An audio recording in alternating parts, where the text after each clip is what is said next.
प्रसन्न है, आह्लादित है और प्रतीक्षारत माननीय प्रधानमंत्री महोदय के संबोधन की। माता की, भारत माता की, भारत माता की। मेरे प्यारे देशवासियों, मेरे परिवारजन, आज वो शुभ घड़ी है जब हम देश के लिए मर मिटने वाले, देश की आजादी के लिए अपना जीवन समर्पित करने वाले, आजीवन संघर्ष करने वाले, फांसी के तख्त पर चढ़कर के भारत मां की जय के नारे लगाने वाले अनगिनत आजादी के दीवानों को नमन करने का ये पर्व है, उनका पुण्य स्मरण करने का पर्व है। आजादी के दीवानों ने आज हमें आजादी के इस पर्व में स्वतंत्रता की सांस लेने के लिए सौभाग्य दिया है। यह देश उनका ऋणी है। ऐसे हर महापुरुष के प्रति हम अपना श्रद्धा भाव व्यक्त करते हैं। मेरे प्यारे देशवासियों, आज जो महानुभाव राष्ट्र रक्षा के लिए और राष्ट्र निर्माण के लिए पूरी लगन से, पूरी प्रतिबद्धता के साथ देश की रक्षा भी कर रहे हैं, देश को नई ऊंचाई पर ले जाने का प्रयास भी कर रहे हैं। चाहे वो हमारा किसान हो, हमारा जवान हो, हमारे नौजवानों का हौसला हो, हमारी माताओं बहनों का योगदान हो, दलित हो, पीड़ित हो, शोषित हो, वंचित हो, अभावों के बीच भी स्वतंत्रता के प्रति उसकी निष्ठा, लोकतंत्र के प्रति उसकी श्रद्धा, ये पूरे विश्व के लिए एक प्रेरक घटना है। मैं आज ऐसे सभी को आदरपूर्वक नमन करता हूं। प्यारे देशवासियों, इस वर्ष और पिछले कुछ वर्षों से प्राकृतिक आपदा के कारण हम सबकी चिंता बढ़ती चली जा रही है। प्राकृतिक आपदा में अनेक लोगों ने अपने परिवारजन खोए हैं, संपत्ति खोई है, राष्ट्र ने भी पारावार नुकसान भोगा है। मैं आज उन सब के प्रति अपनी संवेदना व्यक्त करता हूं और मैं उन्हें विश्वास दिलाता हूं कि यह देश इस संकट की घड़ी में उन सब के साथ खड़ा है। मेरे प्यारे देशवासियों, हम जरा आजादी के पहले के वो दिन याद करें। सैकड़ों साल की गुलामी, हर कालखंड संघर्ष का रहा। युवा हो, बुजुर्ग हो, किसान हो, महिला हो, आदिवासी हो, उन्होंने गुलामी के खिलाफ जंग लड़ते रहे, अविरत जंग लड़ते रहे। इतिहास गवाह है कि 1857 के स्वतंत्रता संग्राम जिसको हम याद करते हैं, उसके पूर्व भी हमारे देश के कई आदिवासी क्षेत्र थे जहां आजादी का जंग लड़ा जाता था। साथियों, गुलामी का इतना लंबा कालखंड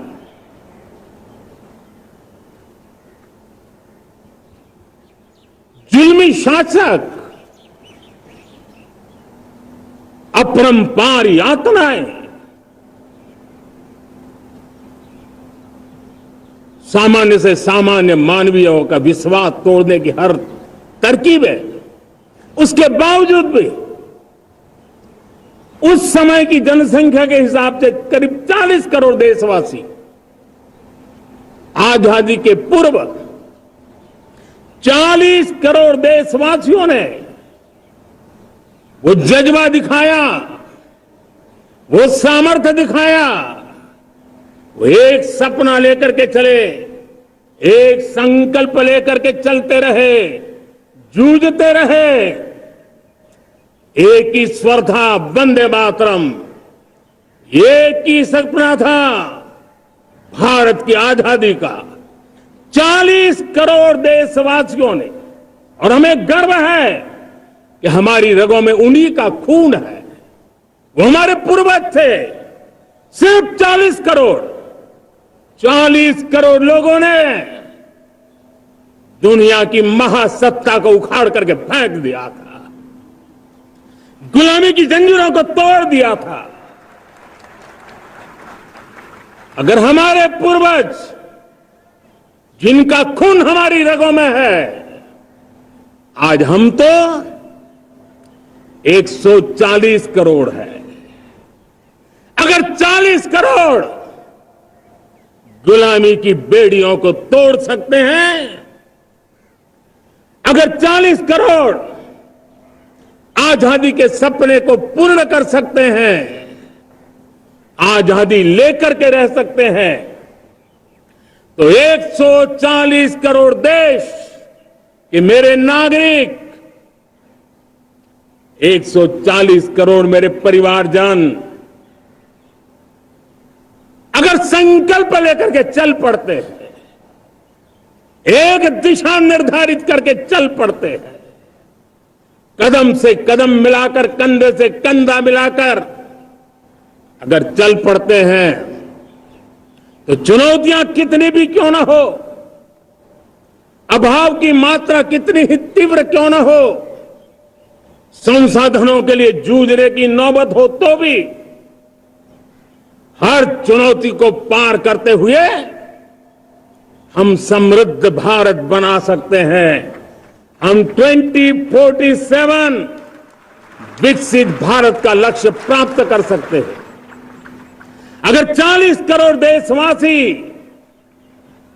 अपने पुरुषार्थ से, अपने समर्पण से, अपने त्याग से, अपने बलिदान से आजादी दे सकते हैं, आजाद भारत बना सकते हैं, तो 140 करोड़ देशवासी उसी भाव से समृद्ध भारत भी बना सकते हैं। साथियों, वो एक समय था जब लोग देश के लिए मरने के लिए प्रतिबद्ध थे और आजादी मिली थी। आज ये समय है देश के लिए जीने की प्रतिबद्धता का। अगर देश के लिए मरने की प्रतिबद्धता आजादी दिला सकती है, तो देश के लिए जीने की प्रतिबद्धता समृद्ध भारत भी बना सकती है।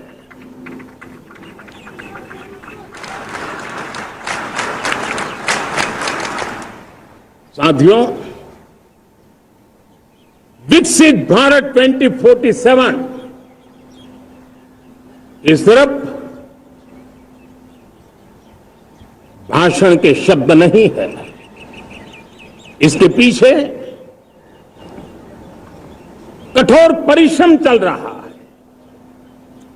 देश के कोटि कोटि जनों के सुझाव लिए जा रहे हैं और हमने देशवासियों से सुझाव मांगे।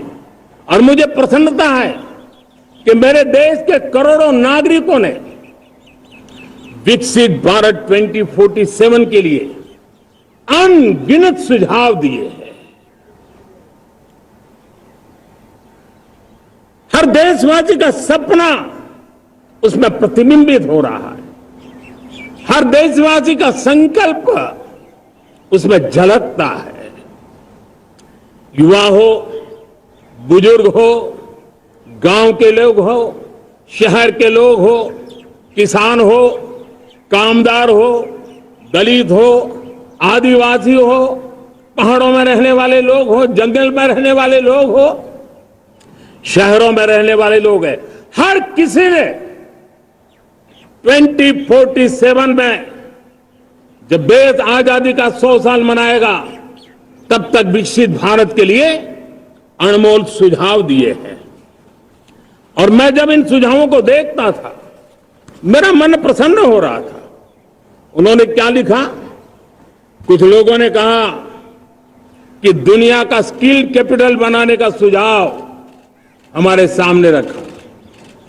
2047 विकसित भारत के लिए कुछ लोगों ने भारत को मैन्युफैक्चरिंग का ग्लोबल हब बनाने का सुझाव दिया।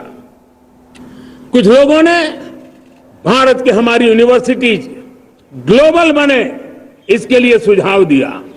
कुछ लोगों ने यह भी कहा कि क्या आजादी के इतने सालों के बाद हमारा मीडिया ग्लोबल नहीं होना चाहिए। कुछ लोगों ने यह भी कहा कि हमारा स्किल्ड युवा विश्व की पहली पसंद बनना चाहिए। कुछ लोगों ने सुझाव दिया भारत को जल्द से जल्द जीवन के हर क्षेत्र में आत्मनिर्भर बनना चाहिए। कई लोगों ने सुझाव दिया कि हमारे किसान जो मोटा अनाज पैदा करते हैं, जिसको हम श्री अन्न कहते हैं, उस सुपर फूड को दुनिया के हर डाइनिंग टेबल पर पहुंचाना है। हमें विश्व के पोषण को भी बल देना है और भारत के छोटे किसानों को भी मजबूती देनी है। कई लोगों ने सुझाव दिया कि देश में स्थानीय स्वराज की संस्थाओं से लेकर के अनेक इकाइयां हैं, उन सब में गवर्नेंस के रिफॉर्म की बहुत जरूरत है। कई लोगों ने लिखा कि न्याय के अंदर जो विलंब हो रहा है उसके प्रति चिंता जाहिर की और यह भी कहा कि हमारे देश में न्याय व्यवस्था में रिफॉर्म की बहुत बड़ी जरूरत है। कई लोगों ने लिखा कि कई ग्रीनफील्ड सिटीज बनाने की अब समय की मांग है। किसी ने बढ़ती हुई प्राकृतिक आपदाओं के बीच शासन प्रशासन में कैपेसिटी बिल्डिंग के लिए एक अभियान चलाने का सुझाव दिया। बहुत सारे लोगों ने यह सपना भी देखा है कि अंतरिक्ष में भारत का स्पेस स्टेशन जल्द से जल्द बनना चाहिए। किसी ने कहा भारत की जो पारंपरिक ट्रेडिशनल मेडिसिन है, हमारी औषधि है, दुनिया जब आज होलिस्टिक हेल्थ केयर की तरफ जा रही है तब हमें भारत की पारंपरिक औषधियां और वेलनेस हब के रूप में भारत को विकसित करना चाहिए। कोई कहते हैं कि अब देर नहीं होनी चाहिए, भारत जल्द से जल्द दुनिया की तीसरी सबसे बड़ी इकोनॉमी बनना चाहिए। साथियों, मैं इसलिए पढ़ रहा था कि मेरे देशवासियों ने सुझाव दिए, मेरे देश के सामान्य नागरिक ने ये सुझाव हमें दिए हैं। मैं समझता हूं जब देशवासियों की इतनी विशाल सोच हो, देशवासियों के इतने बड़े सपने हो, देशवासियों की इन बातों में जब संकल्प झलकते हो तब हमारे भीतर एक नया संकल्प दृढ़ बन जाता है, हमारे मन में आत्मविश्वास नई ऊंचाई पर पहुंच जाता है। और साथियों, देशवासियों का ये भरोसा सिर्फ कोई इंटेलेक्चुअल डिबेट नहीं है, ये भरोसा अनुभव से निकला हुआ है। ये विश्वास लंबे कालखंड के परिश्रम की पैदावार है और इसलिए देश का सामान्य मानव याद करता है। जब लाल किले से कहा जाता है कि हिंदुस्तान के 18,000 गांवों में समय सीमा में बिजली पहुंचाएंगे और वो काम हो जाता है, तब भरोसा मजबूत हो जाता है। जब ये तय होता है कि आजादी के इतने सालों के बाद भी 2.5 करोड़ परिवार ऐसे हैं जहां बिजली नहीं है, वो अंधेरे में जिंदगी गुजारते हैं, 2.5 करोड़ घरों में बिजली पहुंच जाती है, तब सामान्य मानवीय का भरोसा बढ़ जाता है। जब लाल-किले से स्वच्छ भारत की बात कही जाए, तब इस देश के अग्रिम हरोर पंक्ति में बैठे हुए लोग हो, गांव के लोग हो, गरीब बस्ती में रहने वाले लोग हो, छोटे छोटे बच्चे हो, हर परिवार के अंदर स्वच्छता का वातावरण बन जाए, स्वच्छता की चर्चा हो, स्वच्छता के संदर्भ में एक दूसरे को रोक टोकने का निरंतर प्रयास चलता रहे। मैं समझता हूं कि ये भारत के अंदर आई हुई नई चेतना का प्रतिबिंब है। जब देश के सामने लाल किले से कहा जाए कि आज हमारे परिवारों में 3 करोड़ परिवार ऐसे हैं जिनके घर में नल से जल मिलता है, आवश्यक है हमारे इन परिवारों को पीने का शुद्ध पानी पहुंचे। जल जीवन मिशन के तहत इतने कम समय में नए 12 करोड़ परिवारों को जल जीवन मिशन के तहत नल से जल पहुंच रहा है। आज 15 करोड़ परिवार इसके लाभार्थी बन चुके हैं। हमारे कौन लोग वंचित थे इन व्यवस्थाओं से, कौन पीछे रह गए थे? समाज के अग्रिम पंक्ति के लोग इसके लिए अभाव में नहीं जीते थे। मेरे दलित, मेरे पीड़ित, मेरे शोषित, मेरे आदिवासी भाई बहन, मेरे गरीब भाई बहन, मेरे झुग्गी झोपड़ी में जिंदगी गुजारने वाले लोग, वही तो इन चीजों के अभाव में जी रहे थे। हमने अनेक ऐसे प्राथमिक आवश्यकताओं की पूर्ति के लिए जो प्रयास किया और उसका परिणाम हमारे इन सारे समाज के बंधुओं को मिला है। हमने वोकल फॉर लोकल का मंत्र दिया। आज मुझे खुशी है कि वोकल फॉर लोकल ने अर्थतंत्र के लिए एक नया मंत्र बन गया है। हर डिस्ट्रिक्ट अपनी पैदावार के लिए गर्व करने लगा है। 1 डिस्ट्रिक्ट 1 प्रोडक्ट का माहौल बना है। अब 1 डिस्ट्रिक्ट 1 प्रोडक्ट को 1 डिस्ट्रिक्ट का 1 प्रोडक्ट एक्सपोर्ट कैसे हो, उस दिशा में हर जिले सोचने लगे हैं। रिन्यूएबल एनर्जी का संकल्प लिया था। G20 समूह के देशों ने जितना किया है उससे ज्यादा भारत ने किया है, और भारत ने ऊर्जा के क्षेत्र में आत्मनिर्भर बनने के लिए, ग्लोबल वार्मिंग की चिंताओं से मुक्ति पाने के लिए हमने काम किया है। साथियों, देश गर्व करता है आज जब फिनटेक की सफलता को लेकर पूरा विश्व भारत से कुछ सीखना समझना चाहता है, तब हमारा गर्व और बढ़ जाता है। साथियों, हम कैसे भूल सकते हैं कोरोना के वो संकट काल। विश्व में सबसे तेज गति से करोड़ों लोगों को वैक्सीनेशन का काम हमारे इसी देशों में हुआ। यही देश हैं जो कभी आतताई आतंकवादी हमें आकर के मार के चले जाते थे। जब देश की सेना सर्जिकल स्ट्राइक करती है, जब देश की सेना एयर स्ट्राइक करती है, तो देश के नौजवानों का सीना ऊंचा हो जाता है, तन जाता है, गर्व से भर जाता है। और यही बातें हैं जो आज 140 करोड़ देशवासियों का मन गर्व से भरा हुआ है, आत्मविश्वास से भरा हुआ है।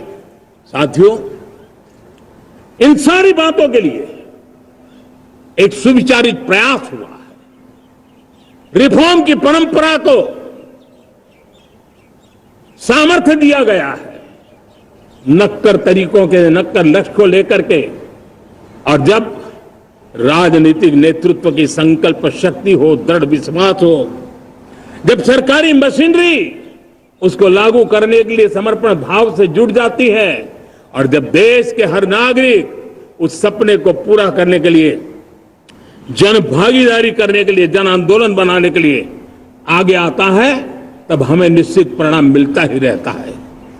मेरे प्यारे देशवासियों, हम ये न भूलें कि इस देश उस परिस्थितियों से भी दशकों तक भी आजादी के बाद समय बिताया है, जब होती है, चलती है, अरे यार ये तो चलेगा, अरे हमें क्या मेहनत करने की जरूरत है, अरे मामला है अगली पीढ़ी दिखेगी, अरे हमको मौका मिला है यार, मौज कर लो।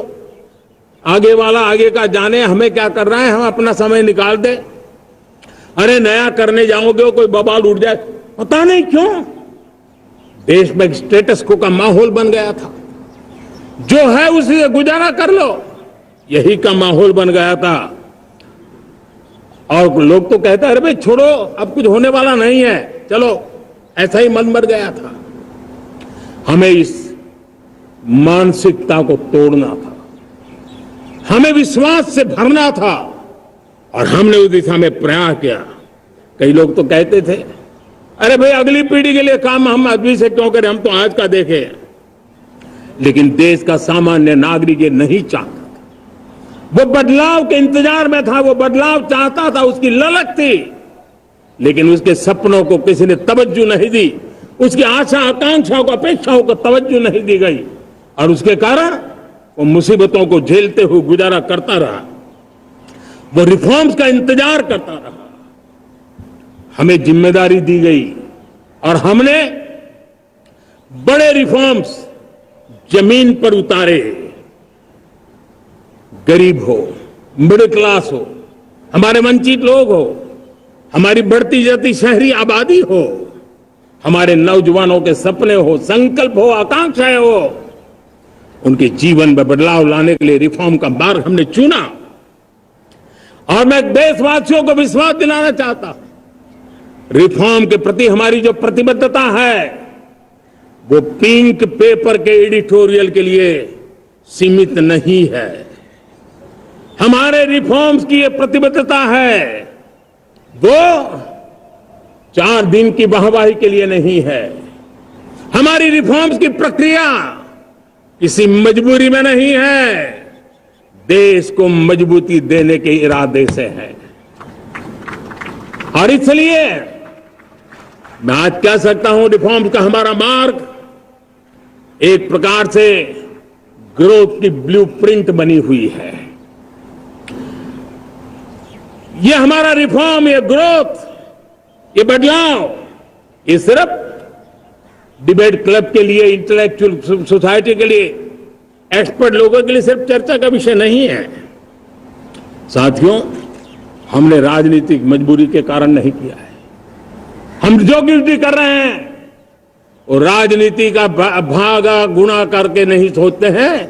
हमारा एक ही संकल्प होता है, नेशन फर्स्ट, नेशन फर्स्ट, राष्ट्रहित सुप्रीम, ये मेरा भारत महान बने, इसी संकल्प को लेकर के हम कदम उठाते हैं। साथियों, जब रिफॉर्म की बात आती है, एक लंबा परिवेश है। अगर मैं उसकी चर्चा में चला जाऊंगा तो शायद घंटों निकल जाएंगे, लेकिन मैं छोटा सा उदाहरण देना चाहता हूं। बैंकिंग क्षेत्र में जो रिफॉर्म हुआ, आप सोचिए बैंकिंग क्षेत्र का क्या हाल था। न विकास होता था, न विस्तार होता था, न विश्वास बढ़ता था। इतना ही नहीं, जिस प्रकार की कारनामे चले उसके कारण हमारे बैंक संकटों से गुजर रहे थे।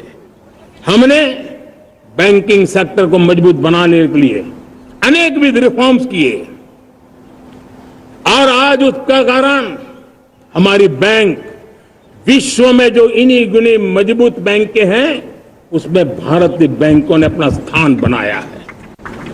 और जब बैंक मजबूत होती है ना, तब फॉर्मल इकोनॉमी की ताकत भी बढ़ती है। जब बैंक की व्यवस्था बन जाती है, जब सामान्य खास करके मध्यम वर्ग के परिवार की जो रिक्वायरमेंट होती है, उसको पूरा करने की सबसे बड़ी ताकत बैंकिंग सेक्टर में होती है। अगर उसको होम लोन चाहिए, उसको व्हीकल का लोन चाहिए, मेरे किसान को ट्रैक्टर के लिए लोन चाहिए, मेरे नौजवानों को स्टार्टअप के लिए लोन चाहिए, मेरे नौजवानों को कभी पढ़ने के लिए, एजुकेशन के लिए लोन चाहिए, किसी को विदेश जाने के लिए लोन चाहिए, ये सारी बातें उसे संभव होती है। मुझे तो खुशी है कि मेरे पशुपालक भी, मेरे मछली पालन करने वाले भाई बहन भी आज बैंकों से लाभ ले रहे हैं। मुझे खुशी है मेरे रेहड़ी पटरी वाले लाखों भाई बहन आज बैंक से साथ जुड़ करके अपनी नई ऊंचाइयों को प्राप्त कर रहे हैं और विकास की दिशा में वो भागीदार बन रहे हैं। हमारे एमएसएमई, हमारे लघु उद्योग के लिए तो बैंक एक सबसे बड़ी सहायक होती है। उसको रोजमर्रा पैसों की जरूरत होती है अपने नित्य मर्जी पर प्रगति के लिए, और उस काम को हमारी मजबूत बैंकों के कारण संभव हुआ है। साथियों, दुर्भाग्य से हमारे देश में आजादी तो मिली, लेकिन लोगों को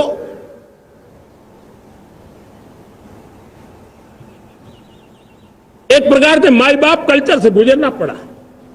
सरकार के पास मांगते रहो, सरकार के पास हाथ फैलाते रहो, किसी की सिफारिश के लिए रास्ते खोजते रहो, वही कल्चर डेवलप हुआ था। आज हमने गवर्नेंस के इस मॉडल को बदला है। आज सरकार खुद लाभार्थी हितार्थी के पास जाती है। आज सरकार खुद उसके घर गैस का चूल्हा पहुंचाती है। आज सरकार खुद उसके घर पानी पहुंचाती है। आज सरकार खुद उसके घर बिजली पहुंचाती है।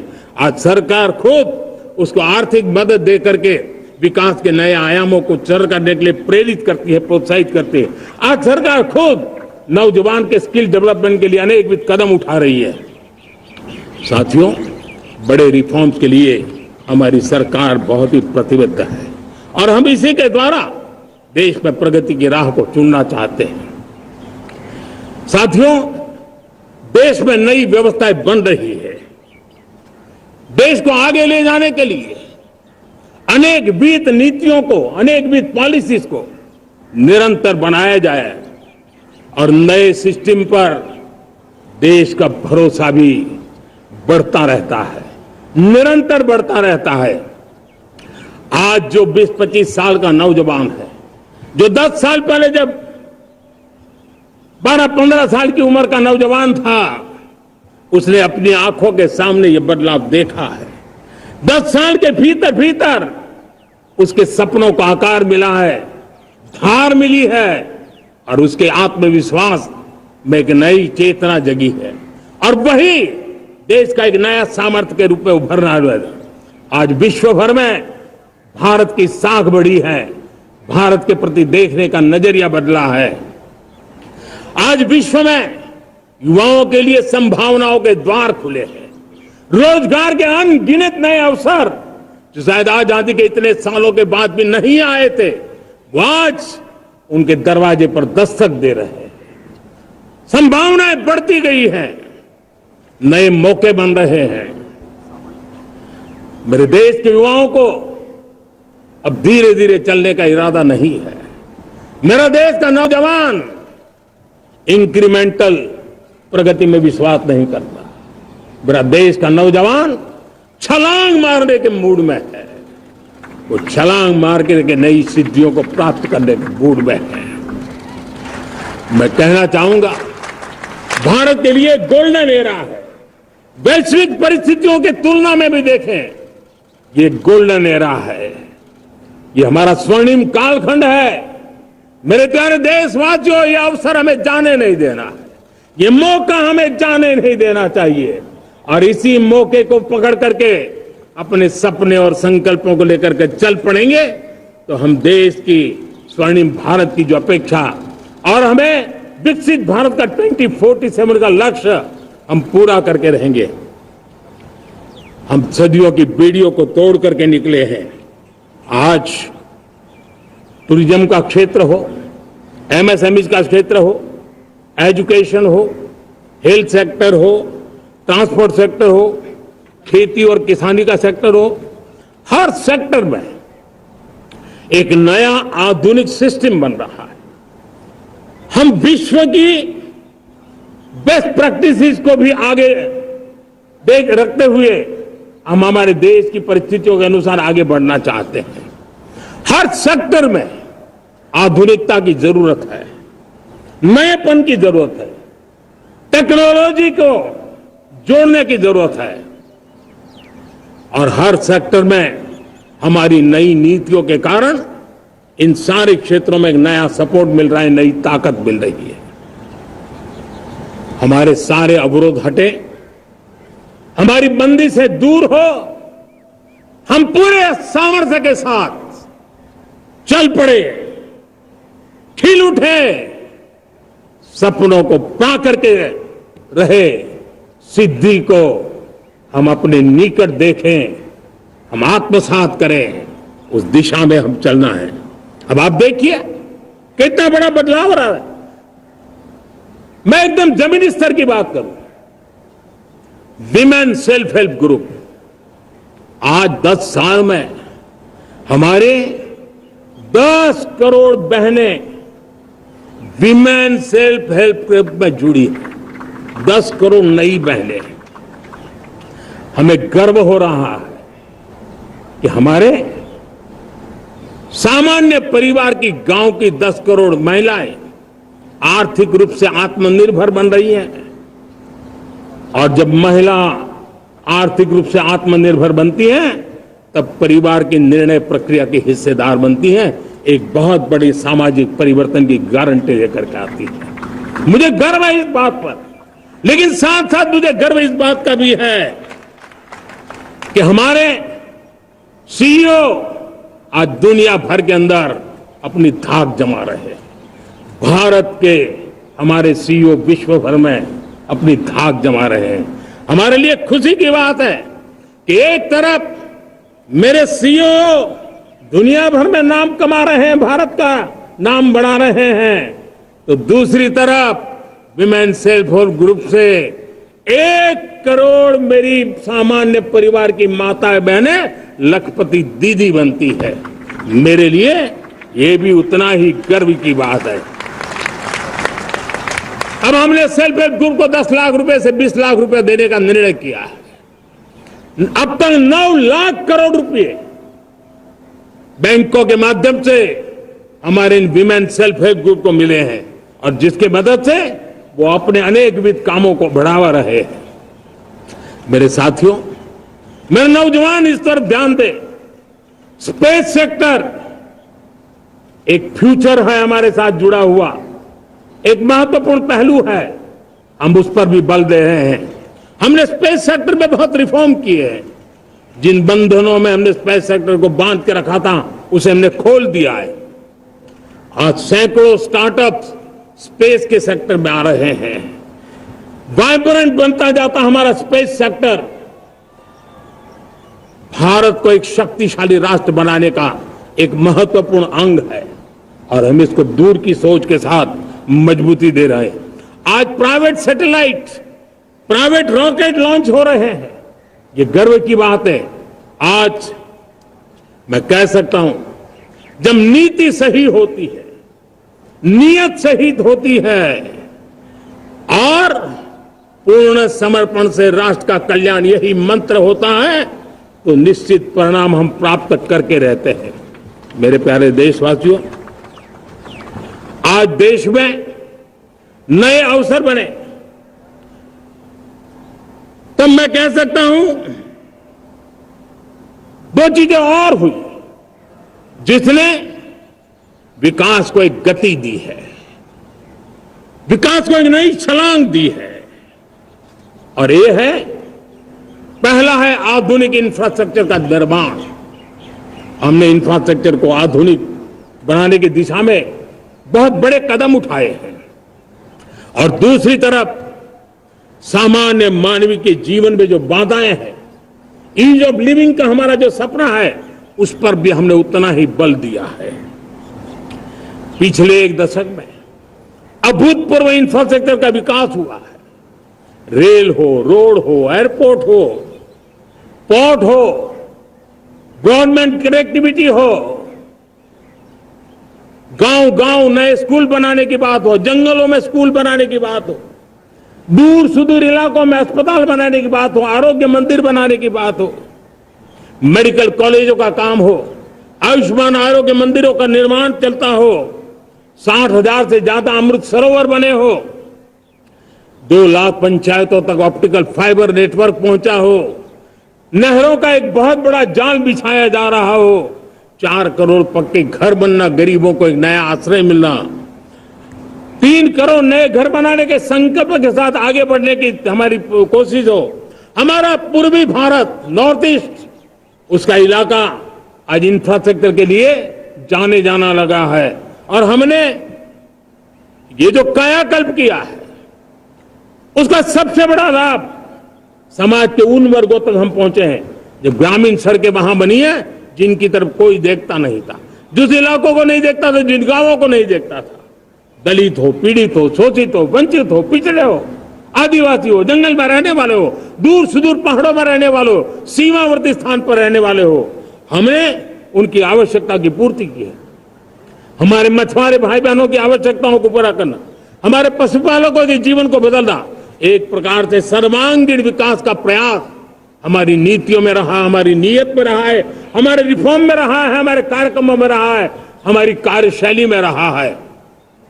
और उस सबसे बड़ा लाभ मेरे युवाओं को होता है। उनको नए नए अवसर मिलते हैं, नए नए क्षेत्र में कदम रखने का उसके लिए संभावनाएं बन जाती है, और वही तो सबसे ज्यादा रोजगार दे रहा है। और सबसे ज्यादा रोजगार प्राप्त करने का अवसर इन्हीं समय में उनको मिला है। हमारा जो मध्यम वर्गीय परिवार है, मध्यम वर्गीय परिवार को क्वालिटी ऑफ लाइफ वो स्वाभाविक उसकी अपेक्षा रहती है, वो देश के लिए बहुत देता है, तो देश का भी दायित्व है कि उसकी जो क्वालिटी ऑफ लाइफ पे जो उसकी अपेक्षाएं हैं, सरकार की कठिनाइयों से मुक्ति की उसकी जो अपेक्षाएं हैं, उसको पूर्ण करने के लिए हम निरंतर प्रयास करते हैं। और मैंने तो सपना देखा है कि 2047 जब विकसित भारत का सपना होगा तो उसकी एक इकाई ये भी होगी कि सामान्य मानव के जीवन में सरकार की दखलें कम हो, जहां सरकार की जरूरत हो वहां अभाव न हो, और जहां सरकार की बेकारण प्रभाव भी न हो, इस प्रकार की व्यवस्था पर हम प्रतिबद्ध हैं। मेरे प्यारे देशवासियों, हम छोटी छोटी जरूरतों पर भी ध्यान देते हैं, हम छोटी छोटी आवश्यकताओं पर ध्यान देते हैं और उसको लेकर हम चलते हैं। चाहे हमारे गरीब का घर का चूल्हा जलता रहे, गरीब की मां को कभी आंसू पी करके सोना न पड़े, और इसके लिए मुफ्त इलाज की योजना हमारी चल रही है। बिजली, पानी, गैस अब सैचुरेशन के मूड पर है, और जब हम सैचुरेशन की बात करते हैं वो 100% होता है। जब सैचुरेशन होता है तो उसको जातिवाद का रंग नहीं लगता है, जब सैचुरेशन होता है तो उसमें पांथिकता का रंग नहीं लगता है, जब सैचुरेशन का मंत्र होता है तब सच्चे अर्थ में सबका साथ सबका विकास का मंत्र साकार होता है। लोगों के जीवन में सरकार की दखल कम हो, उस दिशा में हमने हजारों कंप्लायंसेस के लिए सरकार सामान्य मानवी पर बोझ डालती थी, उन सारे कंप्लायंसेस को दूर किया। हमने देशवासियों के लिए 1,500 से ज्यादा कानूनों को खत्म कर दिया ताकि कानूनों की जंजाल के अंदर देशवासियों को फंसना न पड़े। हमने छोटी छोटी गलतियों के कारण ऐसे कानून बने थे उनको जेल में अंदर धकेल दिया जाए। हमने उन छोटे छोटे कारणों से जेल जाने के जो परंपराएं थी उन सारे कानूनों को नष्ट कर दिया और उसको कानूनों को जेल भेजने के प्रावधान को व्यवस्था से बाहर कर दिया है। आज हमने जो आजादी की विरासत के गर्व की बात हम जो करते हैं, सदियों से हमारे पास जो क्रिमिनल लॉ थे, आज हमने उसको नए क्रिमिनल लॉ जिसको हमने न्याय संहिता के रूप में, और जिसके मूल में दंड नहीं और नागरिक को न्याय, इस भाव को हमने प्रबल बनाया है। ईज ऑफ लिविंग बनाने के लिए देशव्यापी मिशन में काम करे। हर लेवल पर मैं सरकार के प्रतिनिधियों का आह्वान करता हूं। मैं जनप्रतिनिधि, वो किसी भी दल के क्यों न हो, किसी भी राज्य के क्यों न हो, सबसे आग्रह करता हूं कि हमने एक मिशन मोड में ईज ऑफ लिविंग के लिए कदम उठाने चाहिए। मैं हमारे युवाओं को, प्रोफेशनल्स को, सबको मैं कहना चाहता हूं, आप अपने स्थान पर जहां पर आपको छोटी छोटी दिक्कतें होती है, आप उसके सॉल्यूशन को लेकर के सरकार को चिट्ठी लिखते रहिए। सरकार को बताइए कि बिना कारण की कठिनाई आए उसको दूर करने से कोई नुकसान नहीं है। मैं पक्का मानता हूं आज सरकारें संवेदनशील है। हर सरकार, स्थानीय स्वराज्य की संस्था होगी या राज्य सरकार होगी या केंद्र सरकार होगी, उसको तवज्जो देगी। गवर्नेंस में रिफॉर्म्स, ये हमें विकसित भारत 2047 के सपने के लिए हमने उसको जोर लगा करके आगे बढ़ाना होगा, ताकि सामान्य मानवी के जीवन में अवकाश ही अवकाश पैदा हो, रुकावटें खत्म ही खत्म होती चली जाए। नागरिकों का डिग्निटी ऑफ सिटीजन, नागरिकों के जीवन में सम्मान मिले।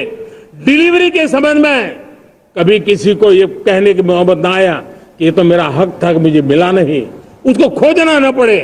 सरकार के गवर्नेंस में डिलीवरी सिस्टम को और मजबूती चाहिए। आप देखिए, देश में जब हम रिफॉर्म की बात करते हैं, आज देश में करीब करीब 3 लाख संस्थाएं काम कर रही है, चाहे पंचायत हो, नगर पंचायत हो, नगर पालिका हो, महानगर पालिका हो, यूटी हो, स्टेट हो, डिस्ट्रिक्ट हो, केंद्र, छोटी मोटी 3 लाख करीब करीब इकाइयां हैं।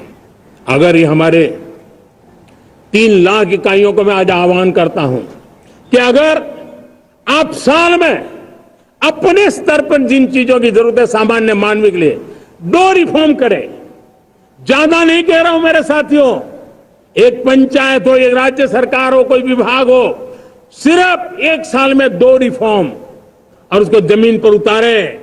आप देखिए, हम देखते ही देखते 1 साल में करीब करीब 25-30 लाख रिफॉर्म कर सकते हैं। जब 25-30 लाख रिफॉर्म हो जाए तब सामान्य मानवी का विश्वास कितना बढ़ जाएगा, उसकी शक्ति राष्ट्र को नई ऊंचाई पर ले जाने में कितनी काम आएगी। और इसलिए हम अपने स्तर पर होती है चलती से मुक्ति पाकर के बदलावों के लिए आगे आए, हिम्मत के साथ आगे आए। और सामान्य मानवी की जरूरत, छोटी छोटी जरूरत होती है, पंचायत लेवल पर भी वो मुसीबतें झेल रहा है, उन मुसीबतों से हम मुक्ति दिलाएं तो मुझे पक्का विश्वास है कि हम सपनों को पार कर सकते हैं। मेरे प्यारे देशवासियों, आज देश आकांक्षाओं से भरा हुआ है। हमारे देश का नौजवान नई सिद्धियों को चूमना चाहता है, नए नए शिखरों पर वो कदम रखना चाहता है। और इसलिए हमारी कोशिश है हर सेक्टर में कार्य को हम गति दें, तेज गति दें। और उसके द्वारा पहले हम हर सेक्टर में नए अवसर पैदा करें। दूसरा, ये बदलती हुई व्यवस्थाओं के लिए जो सपोर्टिव इंफ्रास्ट्रक्चर चाहिए, उन इंफ्रास्ट्रक्चर पर हम बदलाव के मजबूती देने की दिशा में काम करें। और तीसरी बात है, नागरिकों की मूलभूत सुविधाओं के विषय में हम प्राथमिकता दें, उसको बल दें। इन तीनों भारत में एक एस्पिरेशनल सोसाइटी का निर्माण किया है और उसके परिणाम स्वरूप आज समाज खुद एक विश्वास से भरा हुआ है। हमारे देशवासियों की आकांक्षा है, उनके एस्पिरेशंस, हमारे नौजवानों की ऊर्जा, हमारे देश के सामर्थ्य के साथ जोड़ करके हम आगे बढ़ने की एक ललक लेकर के चल रहे हैं। मुझे विश्वास है रोजगार और स्वरोजगार नए रिकॉर्ड के अवसर पर हम काम किया है। प्रति व्यक्ति आज आय दोगुनी करने में हम सफल हुए हैं। ग्लोबल ग्रोथ में भारत का योगदान बड़ा है। भारत का एक्सपोर्ट लगातार बढ़ रहा है। विदेशी मुद्रा भंडार लगातार बढ़ा हुआ है, पहले से 2 गुना पहुंचा है। ग्लोबल संस्थानों का भारत के प्रति भरोसा बढ़ा है।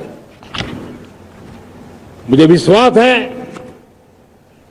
भारत की दिशा सही है, भारत की गति तेज है और भारत के सपनों में सामर्थ्य है।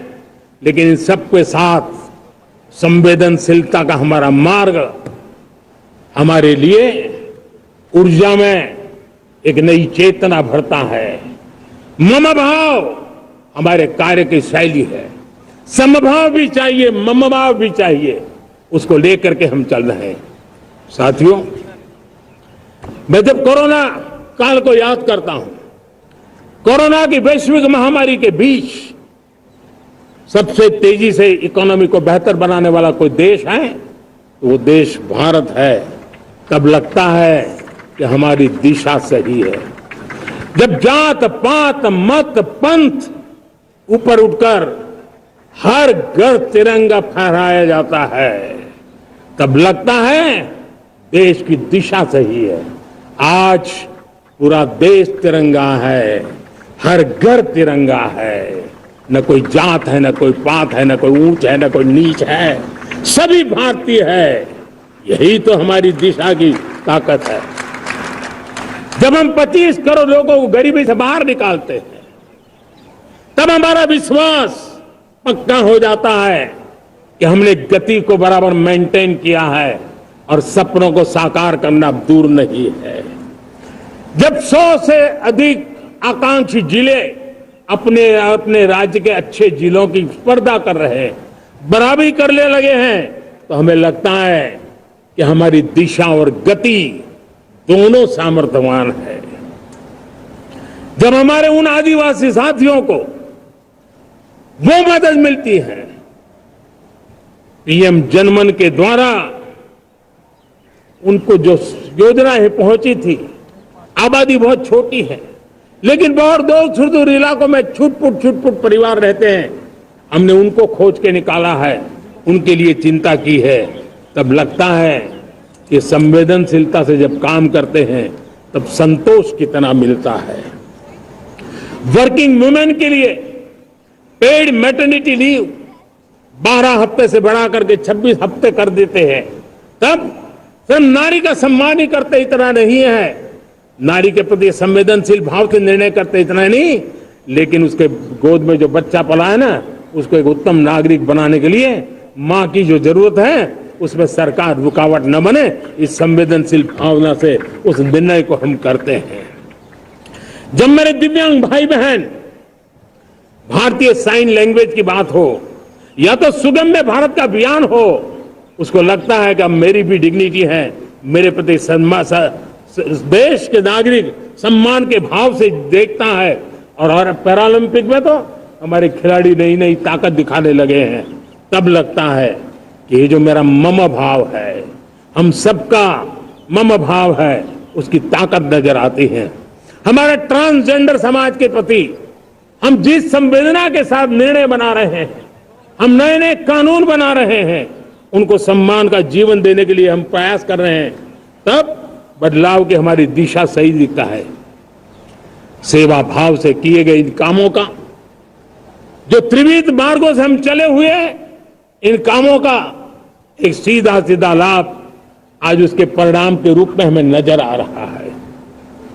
60 साल बाद लगातार तीसरी बार आपने हमें देश सेवा का मौका दिया है। मेरे 140 करोड़ देशवासी, आपने जो आशीर्वाद दिए हैं, उस आशीर्वाद में मेरे लिए एक ही संदेश है, जन जन की सेवा, हर परिवार की सेवा, हर क्षेत्र की सेवा और सेवा भाव से समाज की शक्ति को साथ लेकर के विकास की नई ऊंचाइयों पर पहुंचना। 2047 विकसित भारत के सपने को लेकर के चलना, उसी एक संदेश को लेकर मैं आज लाल किले की प्राचीर से हमें आशीर्वाद देने के लिए मैं कोटि कोटि देशवासियों का सर झुका करके आभार व्यक्त करता हूं। मैं उनके प्रति नतमस्तक होता हूं और मैं उनको विश्वास दिलाता हूं कि हमें नई ऊंचाइयों को नए जोश के साथ आगे बढ़ना है। हमें सिर्फ जो हो गया है वो संतोष मान करके बैठने वाले हम लोग नहीं हैं, वो हमारे संस्कार में नहीं है। हम कुछ और करने के लिए, कुछ और आगे बढ़ने के लिए और कुछ और नई ऊंचाइयों को पार करने के लिए हम आगे बढ़ना चाहते हैं।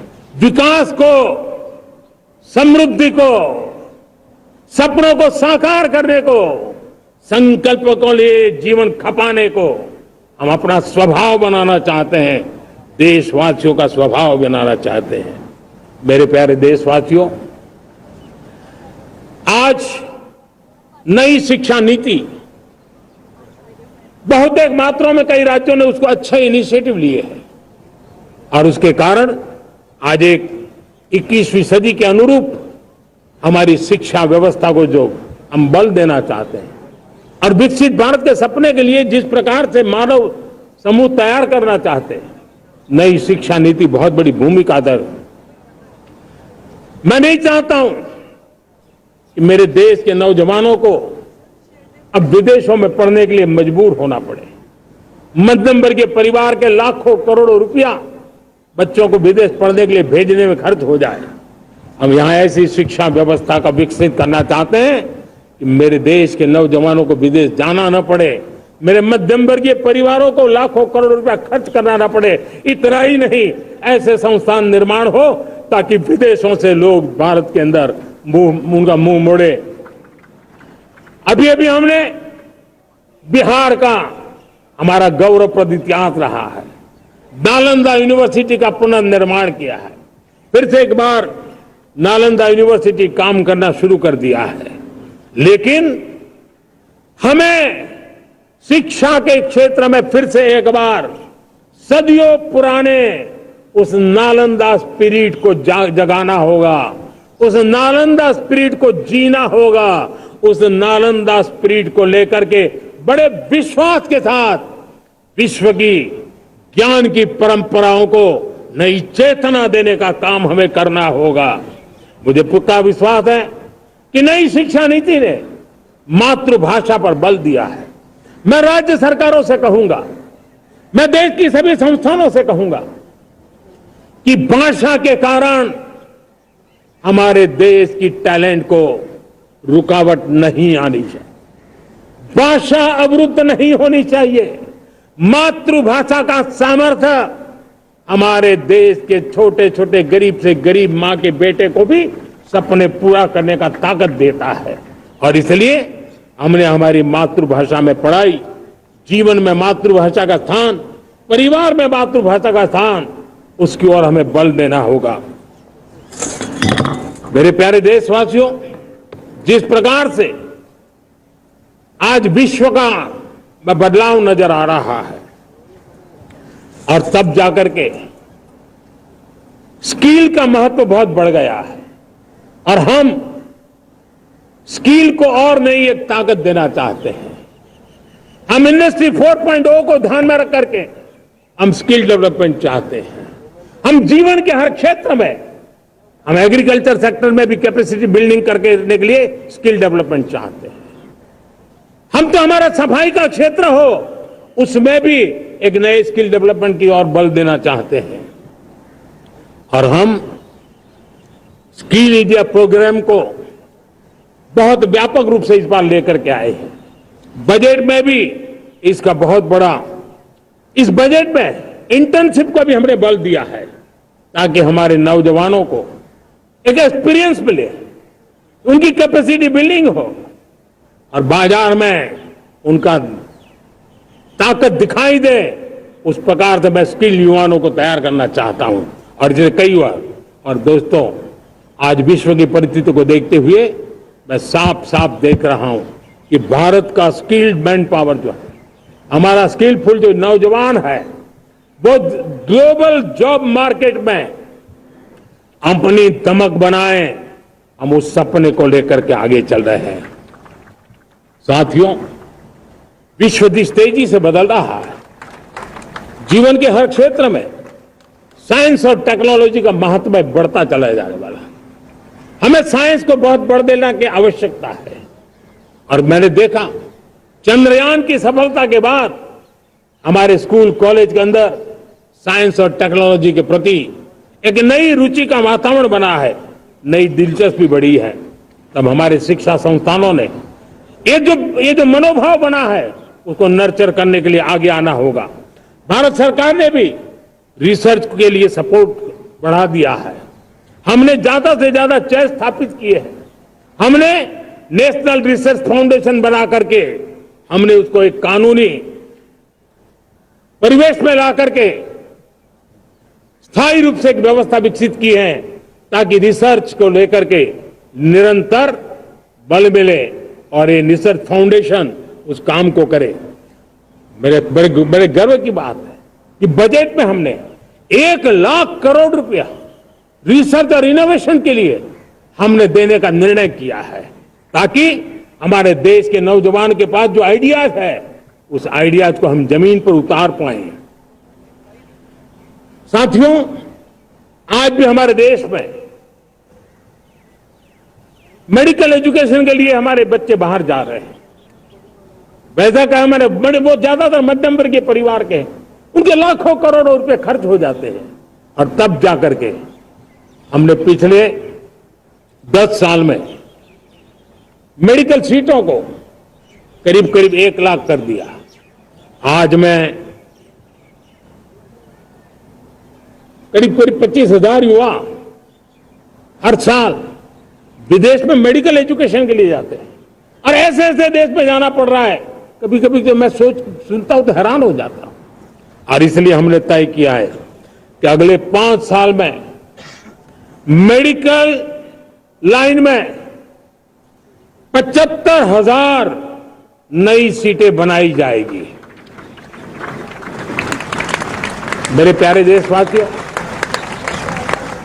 विकसित भारत 2047 वो स्वस्थ भारत भी होना चाहिए, और जब स्वस्थ भारत हो तो आज जो बच्चे हैं उनके पोषण पर आज से ही ध्यान देने की जरूरत है।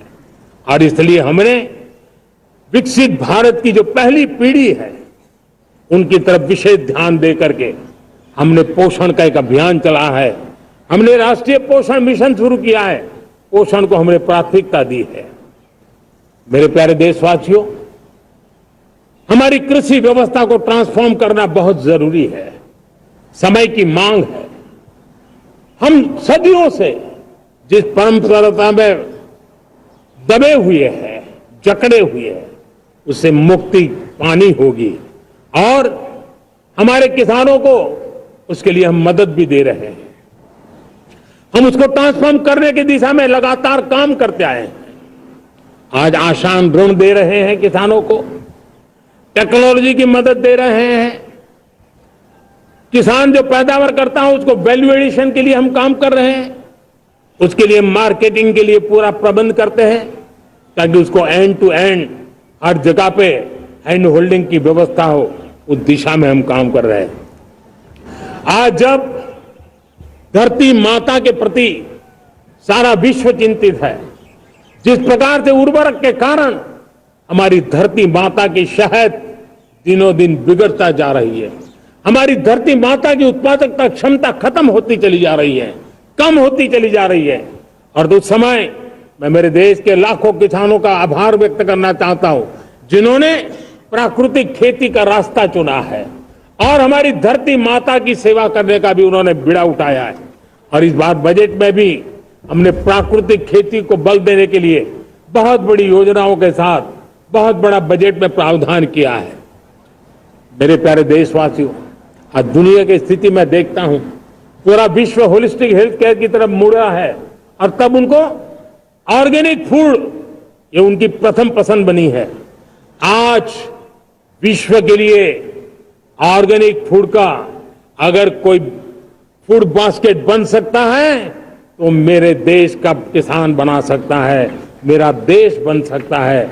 और इसलिए हम आने वाले दिनों में उस सपने को लेकर के आगे चलना चाहते हैं, ताकि ऑर्गेनिक फूड की जो विश्व की मांग है, उस ऑर्गेनिक फूड का बास्केट हमारा देश कैसे बने, किसानों का जीवन आसान बने, गांव में टॉप क्लास इंटरनेट कनेक्टिविटी मिले, किसानों को स्वास्थ्य सुविधाएं मिले, किसान के बच्चों को पढ़ने के लिए स्मार्ट स्कूल अवेलेबल हो, किसान के बच्चों को रोजगार उपलब्ध हो। छोटी छोटे खेती के टुकड़ों पर पूरा परिवार आज जीना बड़ा मुश्किल हो रहा है, तब उनके नौजवानों के लिए वो स्किल मिले, ताकि उनके नए रोजगार मिले, नए आय के साधन बने। इसका एक कॉम्प्रिहेंसिव प्रयास हम कर रहे हैं। बीते वर्षों में वुमेन लेड डेवलपमेंट मॉडल पर हमने काम किया है। इनोवेशन हो, एम्प्लॉयमेंट हो, एंटरप्रेन्योरशिप हो, हर सेक्टर में महिलाओं के कदम बढ़ते जा रहे हैं। महिलाएं सिर्फ भागीदारी बढ़ा रही है ऐसा नहीं, महिलाएं नेतृत्व दे रही है। आज अनेक क्षेत्रों में आज हमारे रक्षा क्षेत्र में देखिए, हमारा एयरफोर्स हो, हमारी आर्मी हो, हमारी नेवी हो, हमारा स्पेस सेक्टर हो, आज हमारी महिलाओं का हम दमखम देख रहे हैं देश के लिए। लेकिन दूसरी तरफ कुछ चिंता की बातें भी आती हैं और मैं आज लाल किले से फिर बार एक अपनी पीड़ा व्यक्त करना चाहता हूं। एक समाज के नाते हमें गंभीरता से सोचना होगा कि हमारी माताओं, बहनों, बेटियों के प्रति जो अत्याचार हो रहे हैं, उसके प्रति देश का आक्रोश है, जन सामान्य का आक्रोश है। इस आक्रोश को मैं महसूस कर रहा हूं। इसको देश को, समाज को, हमारी राज्य सरकारों को गंभीरता से लेना होगा।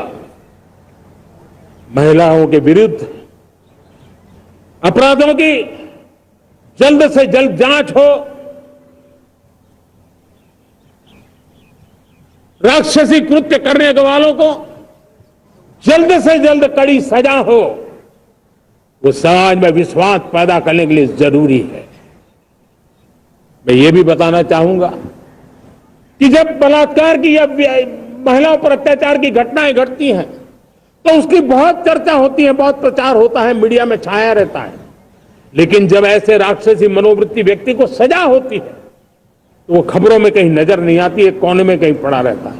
अब समय की मांग है कि जिनको सजा होती है उसकी व्यापक चर्चा हो, ताकि ऐसा पाप करने वालों को भी डर पैदा हो कि पाप करने की हालत ये होती है कि फांसी पर लटकना पड़ता है। और मुझे लगता है कि डर पैदा करना बहुत जरूरी है। मेरे प्यारे देशवासियों, हमारे देश में ऐसी एक आदत बन गई थी स्वभाव से, हम देश को कम आंकना, देश के प्रति गौरव के भाव का अभाव होना, ये पता नहीं क्यों हमारे जहन में घुस गया था। और हम तो कभी कभी तो लेट आए तो कहते थे इंडियन टाइम, शर्म के साथ हम बोल देते थे। देश को इन चीजों से हमने बाहर लाने में सफलता पाई है। किसी जमाने में कहा जाता था अरे खिलौने भी बाहर से आते थे, वो दिन देखे हमने। आज मैं गर्व से कह सकता हूं कि मेरे देश के खिलौने दुनिया के बाजार में अपनी धमक लेकर के पहुंच गए। खिलौने हमारे एक्सपोर्ट होने शुरू हुए। तो एक जमाना था हम मोबाइल फोन इंपोर्ट करते थे, आज मोबाइल फोन का मैन्युफैक्चरिंग का इकोसिस्टम बना है, एक बहुत बड़ा हब बना है, और आज मोबाइल फोन दुनिया में एक्सपोर्ट करने लगे हैं। ये भारत की ताकत है। साथियों, भविष्य के साथ सेमीकंडक्टर जुड़ा हुआ है, आधुनिक टेक्नोलॉजी जुड़ी है, एआई जुड़ा हुआ है। हमने सेमीकंडक्टर मिशन पर काम शुरू किया है। हर उपकरण में मेड इन इंडिया चिप क्यों न हो, क्यों ये सपना मेरे देश का नौजवान देखे। टैलेंट यहां है, सारे इस प्रकार के रिसर्च काम हिंदुस्तान में होते हैं, तो अब प्रोडक्शन भी हिंदुस्तान में होगा, सेमीकंडक्टर का काम भी हिंदुस्तान में होगा, और हम एंड टू एंड सॉल्यूशन दुनिया को देने की ताकत रखते हैं और हम उसको कर। साथियों, एक जमाना हमने देखा है 2G के लिए हम कैसा संघर्ष करते थे। आज हर उपकरण में हम देख रहे हैं हम तेजी से आगे बढ़े, और 5G जिस तेजी से पूरे देश में रोल आउट हुआ, हिंदुस्तान के करीब करीब सभी क्षेत्रों में 5G पहुंच गया। वो विश्व में तेज गति से 5G पहुंचाने में हम आगे रहे। और देश साथियों, मैंने कहा हम रुकने वाले नहीं है। 5G पे रुक जाना हमें मंजूर नहीं है। हम 6G पर अभी से मिशन मोड में काम कर रहे हैं, और विश्व में हम उसमें भी अपनी धमक जमाएंगे, ये मैं विश्वास से कहता हूं। मेरे प्यारे साथियों, डिफेंस सेक्टर हमारी आदत हो गई थी। डिफेंस बजट कितना ही क्यों न हो, लेकिन कभी कोई सोचता नहीं था कि डिफेंस बजट बढ़ा तो जाता कहां है। डिफेंस बजट विदेशों से खरीदी में चला जाता था। अब हम चाहते हैं हम आत्मनिर्भर बने, और मैं हमारी डिफेंस फोर्सेस का हृदय से धन्यवाद करता हूं। उन्होंने हजारों ऐसी चीजें लिस्ट कर दी है। उन्होंने तय किया है कि हम विदेश से नहीं लाएंगे। राष्ट्र के लिए जीना क्या कहते हैं, ये हमारे सेना के जवानों ने दिखाया है, और उसके कारण डिफेंस के सेक्टर में हम आत्मनिर्भर होते चले जा रहे हैं। आज डिफेंस मैन्युफैक्चरिंग में भारत की पहचान बनी है और मैं आज खुशी से कह सकता हूं कि जो देश कभी डिफेंस की हर छोटी मोटी चीज बाहर से लाता था, आज धीरे धीरे दुनिया के कई देशों में हम जो डिफेंस के इक्विपमेंट मैन्युफैक्चर कर रहे हैं वो हम एक्सपोर्ट करने लगे हैं। दुनिया में डिफेंस हब, मैन्युफैक्चरिंग हब के रूप में हम धीरे धीरे उभर रहे हैं। हम मैन्युफैक्चरिंग क्षेत्र को बढ़ावा देना चाहते हैं क्योंकि रोजगार के लिए सर्वाधिक आवश्यक है। आज पीएलआई स्कीम को बहुत बड़ी सफलता मिली है। एफडीआई रिफॉर्म्स, उसने भी हमें बहुत बड़ी ताकत दी है। एमएसएमईज को बहुत बड़ा बल मिला है, नई व्यवस्थाएं विकसित हुई है और उसके कारण हमारा मैन्युफैक्चरिंग सेक्टर, हम दुनिया का एक मैन्युफैक्चरिंग हब बने। जिस देश के पास इतनी नौजवान शक्ति हो, जिस देश के अंदर ये सामर्थ्य हो, हम मैन्युफैक्चरिंग की दुनिया में भी इंडस्ट्री 4.0 में हम बहुत बड़ी ताकत के साथ आगे जाना चाहते हैं और इसके लिए आवश्यक स्किल डेवलपमेंट, उस पर भी हमने बल दिया है। और स्किल डेवलपमेंट में भी हमने नए मॉडल तय किए हैं। हमने जन भागीदारी को जोड़ा है ताकि तुरंत रिक्वायरमेंट के अनुसार स्किल डेवलपमेंट हम कर सके। और मुझे विश्वास है, मैं लाल किले की प्राचीर से कह रहा हूं, वो दिन दूर नहीं होगा जो भारत इंडस्ट्रियल मैन्युफैक्चरिंग का हब होगा, दुनिया उसकी तरफ देखती होगी। आज विश्व की बहुत बड़ी कंपनियां भारत में निवेश करना चाहती हैं। ये चुनाव के बाद मैंने देखा, मेरे तीसरे कार्यकाल में जितने लोग मुझसे मिलने के लिए मांग कर रहे हैं वो ज्यादातर निवेशक लोग हैं, विश्व भर के निवेशक हैं। वो आना चाहते हैं, भारत में निवेश करना चाहते हैं। ये एक बहुत बड़ा गोल्डन अपॉर्चुनिटी है। मैं राज्य सरकारों से आग्रह करता हूं कि आप निवेशकों को आकर्षित करने के लिए स्पष्ट नीति निर्धारित कीजिए, गुड गवर्नेंस का आश्वासन दीजिए, लॉ एंड ऑर्डर सिचुएशन के लिए उनको भरोसा दीजिए। हर राज्य एक तंदुरुस्त स्पर्धा में आगे आए। राज्य के बीच निवेशकों को खींचने के लिए स्पर्धा होनी चाहिए, निवेशकों को लिए, ताकि उनके राज्य में निवेशक आएंगे, उनके राज्य के नौजवानों को स्थानीय रूप से अवसर मिलेगा, रोजगार का अवसर मिलेगा। नीतियों में परिवर्तन लाना चाहिए तो ग्लोबल रिक्वायरमेंट के अनुसार नीतियों को राज्यों ने परिवर्तित करना चाहिए। लैंड की आवश्यकता है तो राज्यों ने लैंड बैंक बनानी चाहिए। गुड गवर्नेंस सिंगल पॉइंट पर काम करने के लिए राज्य जितने प्रोएक्टिव होंगे, जितने ज्यादा प्रयास करेंगे, जो निवेशक आ रहे हैं वो कभी भी वापस नहीं जाएंगे। सिर्फ भारत सरकार से काम ये होता नहीं है, राज्य सरकारों की बहुत बड़ी आवश्यकता होती है, क्योंकि जो भी प्रोजेक्ट लगने वाला है उस राज्य में लगने वाला है, उसको हर राज्य के साथ रोजमर्रा का काम पड़ता है। और इसलिए मैं राज्यों से आग्रह करूंगा कि जब विश्व पूरा भारत की तरफ आकर्षित हो रहा है, विश्व पूरा भारत में निवेश करने के लिए प्रतिबद्ध हो रहा है, तब ये हमारा दायित्व बनता है कि हमारी पुरानी आदतें छोड़ करके स्पष्ट नीति के साथ हम आगे आए। देखिए, आपको परिणाम अपने राज्य में दिखाई देगा और आपका राज्य भी चमक उठेगा, ये मैं आपको विश्वास देता हूं। साथियों, भारत अपनी बेस्ट क्वालिटी के लिए पहचानी जाए, ये बहुत जरूरी है। अब विश्व के लिए हमें डिजाइन ऑफ इंडिया का क्षेत्र, डिजाइन इन इंडिया, इस पर हमने बल देना है।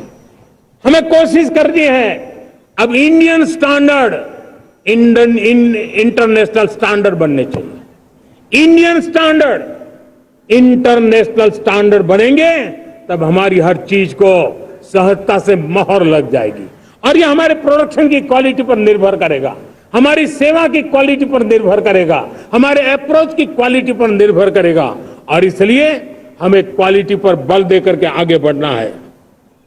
हमारे पास टैलेंट है, डिजाइन के क्षेत्र में हम दुनिया को बहुत कुछ नया दे सकते हैं। डिजाइन इन इंडिया, इस आह्वान को लेकर के हमें अब आगे चलना है। Design in India and design for the world, इस सपने को लेकर के चलना है। मैं देख रहा हूं गेमिंग की दुनिया का बहुत बड़ा मार्केट खड़ा हुआ है, लेकिन आज भी गेमिंग की दुनिया पर प्रभाव खास करके उन खेलों को बनाने वाले लोग, प्रोडक्ट करने वाले लोग, विदेशी कमाई होती। भारत के पास बहुत बड़ी विरासत है। हम गेमिंग की दुनिया में बहुत नई टैलेंट को लेकर के आ सकते हैं। विश्व के हर बच्चे को हमारे देश की बनी हुई गेमिंग की ओर आकर्षित कर सकते हैं। मैं चाहता हूं कि भारत के बच्चे, भारत के नौजवान, भारत के आईटी प्रोफेशनल्स, भारत के एआई के प्रोफेशनल्स, वे गेमिंग की दुनिया को लीड करें। खेलने में नहीं, गेमिंग की दुनिया में हमारे प्रोडक्ट पूरे विश्व में पहुंचने चाहिए और पूरी दुनिया में हमारे एनिमेटर्स काम कर सकते हैं। एनिमेशन की दुनिया में हम अपनी दाग जमा सकते हैं। हम उस दिशा में काम करें। मेरे प्यारे देशवासियों, आज विश्व के अंदर ग्लोबल वार्मिंग, क्लाइमेट चेंज हर क्षेत्र में चिंता और चर्चा का विषय रहता है। भारत ने उस दिशा में काफी कदम उठाए हैं। हम विश्व को आश्वस्त करते रहे हैं और शब्दों से नहीं, अपने कार्यों से, प्राप्त परिणामों से हमने विश्व को आश्वस्त भी किया है और विश्व को आश्चर्यचकित भी किया है। हम ही हैं जिन्होंने सिंगल यूज प्लास्टिक पर प्रतिबंध लगाया है। हमने रिन्यूएबल एनर्जी पर विस्तार किया है। हमने रिन्यूएबल एनर्जी को एक नई ताकत दी है। आने वाले कुछ वर्षों में हम नेट जीरो फ्यूचर की ओर आगे बढ़ रहे हैं। मुझे याद है पेरिस अकॉर्ड में जिन देशों ने अपने लक्ष्य निर्धारित किए थे, आज मैं लाल किले की प्राचीर से मेरे देशवासियों की ताकत दुनिया को बताना चाहता हूं। G20 देश के समूह जो नहीं कर पाए, वो मेरे देश के नागरिकों ने करके दिखाया है। मेरे देशवासियों ने करके दिखाया है। हिंदुस्तान ने करके दिखाया है। पेरिस अकॉर्ड के अंदर जो टारगेट हमने तय किए थे, उन टारगेट को समय से पहले पूरा करने वाला G20 देशों के समूह में अगर कोई है तो एकमात्र मेरा हिंदुस्तान है, एकमात्र मेरा भारत है। और इसलिए गर्व होता है साथियों। रिन्यूएबल एनर्जी के टारगेट हमने पूरे, हम 2030 तक रिन्यूएबल एनर्जी को 500 गीगावाट तक ले जाने के लिए मकसद से काम। आप कल्पना कर सकते हैं कि कितना बड़ा लक्ष्य है। दुनिया के लोग सिर्फ 500 गीगावाट शब्द सुनते हैं ना, तो मेरी तरफ ऐसे ऐसे देखते हैं। लेकिन आज मैं विश्वास से कह रहा हूं देशवासियों को कि इस लक्ष्य को भी हम पूरा करके रहेंगे। और ये मानव जाति की भी सेवा करेगा, हमारे भविष्य की भी सेवा करेगा, हमारे बच्चों के उज्जवल भविष्य की गारंटी बनेगा। हमने 2030 तक हमारी रेलवे को नेट जीरो एमिशन का लक्ष्य लेकर के हम चल रहे हैं। साथियों, पीएम सूर्य घर मुफ्त बिजली योजना उसको एक नई ताकत देने वाली है। और ये बदलाव का फल मेरे देश के सामान्य परिवार को मिला, विशेष करके मेरे मध्यम वर्ग को मिलेगा जब उसका बिजली का मुफ्त हो जाए, बिल मुफ्त हो जाएगा। इलेक्ट्रिक व्हीकल उसकी मांग बढ़ती जा रही है। जब पीएम सूर्य घर योजना से वो बिजली उत्पादन करता है सूर्य से, तो उसका व्हीकल का प्रवास का खर्चा भी वो कम कर सकता है। साथियों, हम ग्रीन हाइड्रोजन मिशन लेकर के एक ग्लोबल हब बनना चाहते हैं। बहुत तेजी से नीतियां बनाई गई है, बहुत तेजी से उसका इंप्लीमेंटेशन का काम हो रहा है। और भारत ग्रीन हाइड्रोजन एक न्यू एनर्जी की दिशा में हम जाना चाहते हैं। और ये सारे जो प्रयास चल रहे हैं, क्लाइमेट की चिंता तो है ही है, ग्लोबल वार्मिंग की चिंता है, लेकिन इसके अंदर ग्रीन जॉब्स की बहुत बड़ी संभावना है। और इसलिए आने वाले कालखंड में ग्रीन जॉब्स का महत्व बढ़ता है, तो उसको सबसे पहले कैप्चर करने के लिए मेरे देश के नौजवानों को अवसर देने के लिए और ग्रीन जॉब्स के लिए एक बहुत बड़ा क्षेत्र को बढ़ावा दे रहे हैं।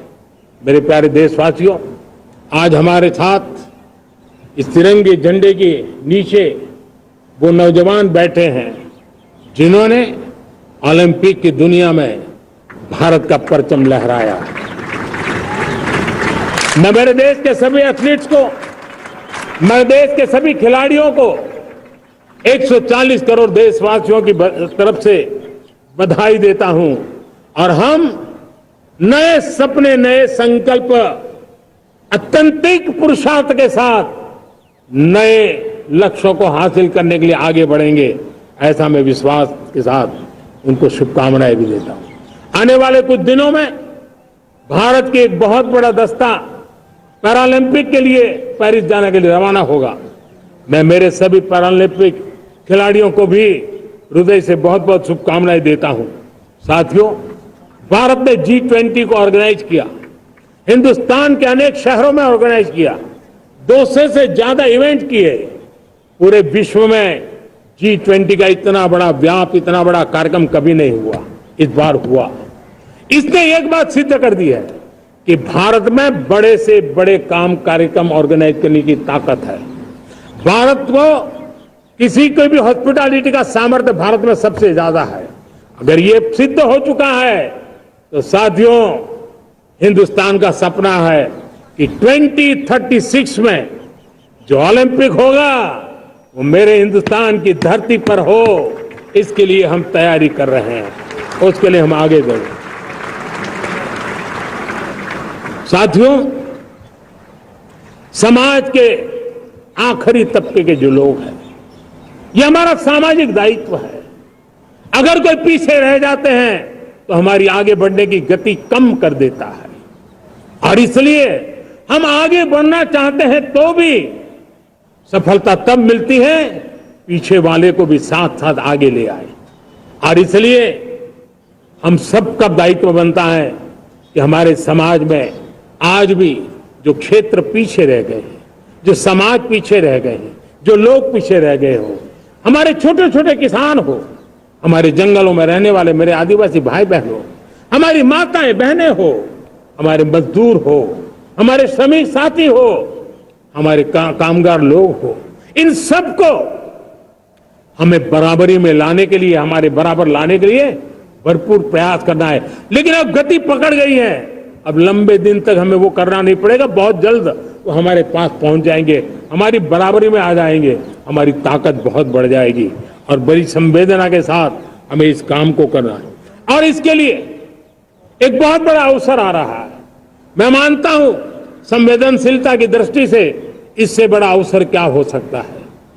हमें पता है 1857 के स्वतंत्र संग्राम के पहले भी अंग्रेजों के नाक को दम करने वाला हमारा देश का एक आदिवासी युवक था।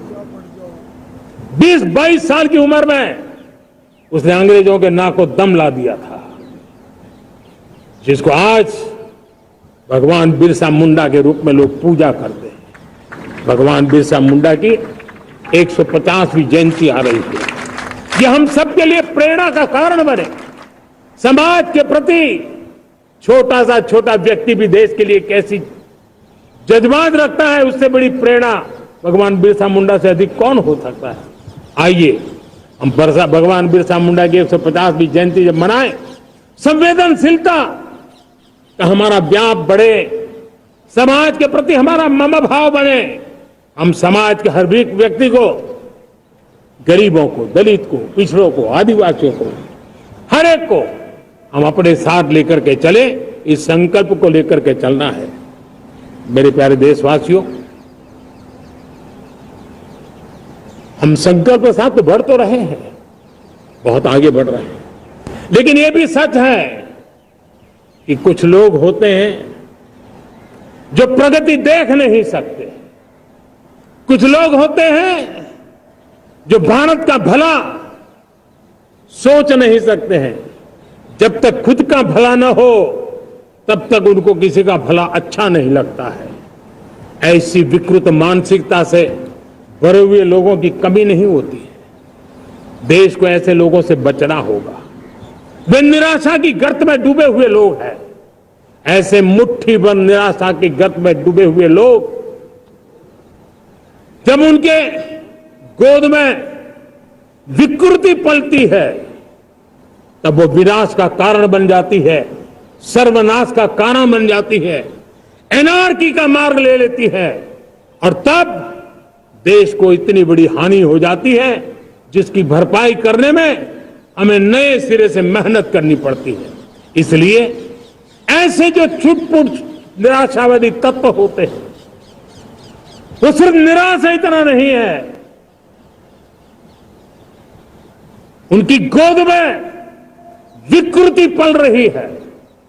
ये विकृति विनाश के, सर्वनाश के सपने देख रही है, ताने बाने जोड़ने की प्रयासों में लगी हुई है।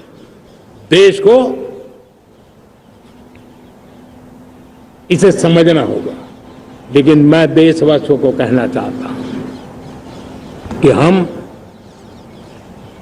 हमारी नेक नीयत से, हमारी ईमानदारी से, राष्ट्र के प्रति हमारे समर्पण से हम सारी परिस्थितियों के बावजूद भी विपरीत मार्ग पर जाने वालों के लिए भी, उनके भी दिल जीत करके हम देश को आगे बढ़ने के हमारे संकल्प में कभी भी पीछे नहीं हटेंगे। ये मैं विश्वास दिलाना चाहता हूं। साथियों, चुनौतियां हैं, अनगिनत चुनौतियां हैं। चुनौतियां भीतर भी है, चुनौतियां बाहर भी है। और जैसे जैसे हम ताकतवर बनेंगे, जैसे जैसे हमारा तवज्जो बढ़ेगा, तो चुनौतियां भी बढ़ने वाली है। बाहर की चुनौतियां और बढ़ने वाली है और मुझे उसका भली भांति अंदाज है। लेकिन मैं ऐसी शक्तियों को कहना चाहता हूं, भारत का विकास किसी के लिए संकट लेकर के नहीं आता। हम विश्व में समृद्ध थे, तब भी हमने कभी दुनिया को युद्ध में नहीं झोंका है। हम बुद्ध का देश है, युद्ध हमारी राह नहीं है। और इसलिए विश्व चिंतित न हो भारत के आगे बढ़ने से। मैं विश्व समुदाय को विश्वास दिलाता हूं कि आप भारत के संस्कारों को समझिए, भारत के हजारों साल के इतिहास को समझिए। आप हमें संकट मत मारिए, आप उन तरकीबों से न जुड़िए जिसके कारण पूरी मानव जात का कल्याण करने का सामर्थ्य जिस भूमि में है, उस भूमि को ज्यादा मेहनत करनी पड़े। लेकिन फिर भी मैं देशवासियों को कहना चाहता हूं, चुनौतियां कितनी ही क्यों ना हो, चुनौती को चुनौती देना ये हिंदुस्तान की फितरत में है। न हम डिगेंगे, न हम थकेंगे, न हम रुकेंगे, न हम झुकेंगे। हम संकल्पों की पूर्ति के लिए 140 करोड़ देशवासियों का भाग्य बदलने के लिए, भाग्य सुनिश्चित करने के लिए, राष्ट्र के सपनों को साकार करने के लिए हम कोई कोर कसर नहीं छोड़ेंगे। हर बदनीयत वालों को हम हमारी नेक नीयत से जीतेंगे, ये मैं विश्वास देता हूं। मेरे प्यारे देशवासियों, समाज की मनोरचना में भी बदलाव कभी कभी बहुत बड़ी चुनौती का कारण बन जाता है। हमारा हर देशवासी भ्रष्टाचार की दिमक से परेशान रहा है। हर स्तर के भ्रष्टाचार ने सामान्य मानवीय का व्यवस्थाओं के प्रति विश्वास तोड़ दिया है। उसको अपनी योग्यता, क्षमता का प्रति अन्याय की जो गुस्सा होता है, वो राष्ट्र की प्रगति में नुकसान करता है। और इसलिए हमने व्यापक रूप से भ्रष्टाचार के खिलाफ एक जंग छेड़ा है। मैं जानता हूं इसकी कीमत मुझे चुकानी पड़ती है, मेरी प्रतिष्ठा को चुकानी पड़ती है, लेकिन राष्ट्र से बड़ी मेरी प्रतिष्ठा नहीं हो सकती है, राष्ट्र के सपनों से बड़ा मेरा सपना नहीं हो सकता। और इसलिए ईमानदारी के साथ भ्रष्टाचार के खिलाफ मेरी लड़ाई जारी रहेगी, तीव्र गति से जारी रहेगी और भ्रष्टाचारियों पर कार्रवाई जरूर होगी। मैं भ्रष्टाचारियों के लिए भय का वातावरण पैदा करना चाहता हूं, ताकि देश के सामान्य नागरिक को लूटने की जो परंपरा बनी है, उस परंपरा को मुझे रोकना है। लेकिन सबसे बड़ी नई चुनौती आई, भ्रष्टाचारियों से निपटना तो है ही, लेकिन समाज जीवन में उच्च स्तर पर एक जो परिवर्तन आया है, वो सबसे बड़ी चुनौती भी है और एक समाज के लिए सबसे बड़ी चिंता भी है। क्या कोई कल्पना कर सकता है कि मेरे ही देश में इतना महान संविधान हमारे पास होने के बावजूद भी कुछ ऐसे लोग निकल रहे हैं जो भ्रष्टाचार का महिमा मंडन कर रहे हैं, खुलेआम भ्रष्टाचार का जय जयकार कर रहे हैं। समाज में इस प्रकार के बीज बोने का जो प्रयास हो रहा है, भ्रष्टाचार का जो महिमा मंडन हो रहा है, भ्रष्टाचारियों की स्वीकार्यता बढ़ाने का जो निरंतर प्रयास चल रहा है, वो स्वस्थ समाज के लिए बहुत बड़ी चुनौती बन गया है, बहुत बड़ी चिंता का विषय बन गया है। भ्रष्टाचारियों के प्रति समाज में दूरी बनाए रखने से ही किसी भी भ्रष्टाचारी को उस रास्ते पर जाने से डर लगेगा। अगर उसका महिमा मंडन होगा तो जो आज भ्रष्टाचार नहीं करता है उसको भी लगता है कि तो समाज में प्रतिष्ठा का रंग बन जाता है, उस रास्ते में जाने में बुरा नहीं है। मेरे प्यारे देशवासियों, बांग्लादेश में जो कुछ भी हुआ है उसको लेकर पड़ोसी देश के नाते चिंता होना, मैं इसको समझ सकता हूं। मैं आशा करता हूं कि वहां पर हालात जल्द ही सामान्य होंगे,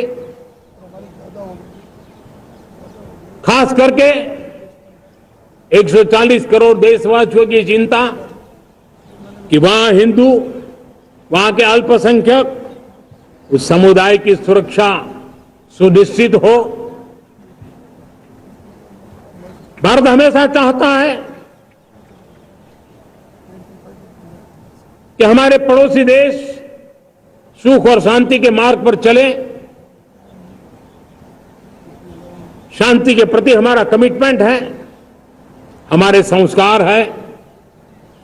हम आने वाले दिनों में बांग्लादेश की विकास यात्रा में हमेशा हमारा शुभचिंतन ही रहेगा, क्योंकि हम मानव जाति की भलाई सोचने वाले लोग हैं। मेरे प्यारे देशवासियों, हमारे संविधान को 75 वर्ष हो रहे हैं। भारत के संविधान के 75 वर्ष की यात्रा देश को एक बनाना, देश को श्रेष्ठ बनाने में बहुत बड़ी भूमिका रही है। भारत के लोकतंत्र को मजबूती देने में हमारे देश के संविधान की बहुत बड़ी भूमिका रही। हमारे देश के दलित, पीड़ित, शोषित, वंचित को सुरक्षा देने का बहुत बड़ा काम हमारे संविधान ने किया है।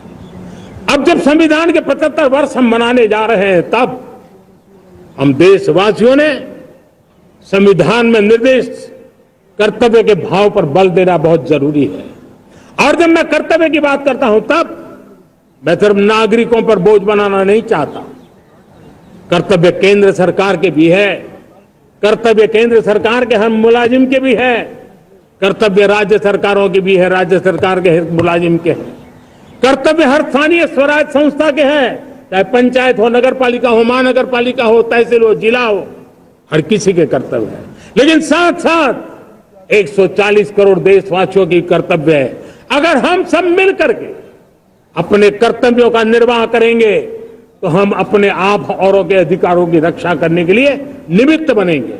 और जब कर्तव्य का पालन होता है तब अधिकारों की रक्षा निहित होती है, उसके लिए कोई अलग से प्रयास करने की जरूरत नहीं पड़ जाती है।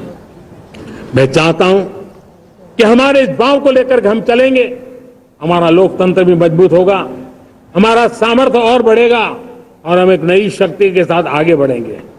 मेरे प्यारे देशवासियों, हमारे देश में सुप्रीम कोर्ट ने बार बार यूनिफॉर्म सिविल कोड को लेकर जो चर्चा की है, अनेक बार आदेश दिए हैं, क्योंकि देश का एक बहुत बड़ा वर्ग मानता है और उसमें सच्चाई भी है कि जिस सिविल कोड को हम लेकर के जी रहे हैं, वो सिविल कोड सचमुच में तो एक प्रकार का कम्युनल सिविल कोड है, भेदभाव करने वाला सिविल कोड है। ऐसे सिविल कोड से जब संविधान के 75 वर्ष मना रहे हैं और संविधान की भावना भी जो हमें कहती है करने के लिए, देश की सुप्रीम कोर्ट भी हमें कहती है करने के लिए, और तब जो संविधान निर्माताओं का सपना था, उस सपने को पूरा करना हम सबका दायित्व है। और मैं मानता हूं इस गंभीर विषय पर देश में चर्चा हो, व्यापक चर्चा हो, हर कोई अपने विचारों को लेकर के आए और उन कानूनों को, जो कानून धर्म के आधार पर देश को बांटते हैं, जो ऊंच नीच का कारण बन जाते हैं, ऐसे कानूनों को आधुनिक समाज में कोई स्थान नहीं हो सकता है।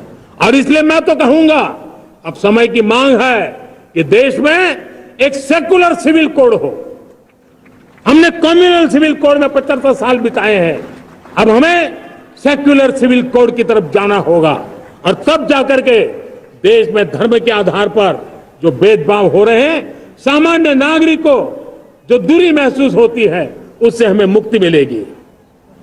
मेरे प्यारे देशवासियों, जब मैं देश में एक चिंता हमेशा कहता हूं, परिवारवाद, जातिवाद भारत के लोकतंत्र को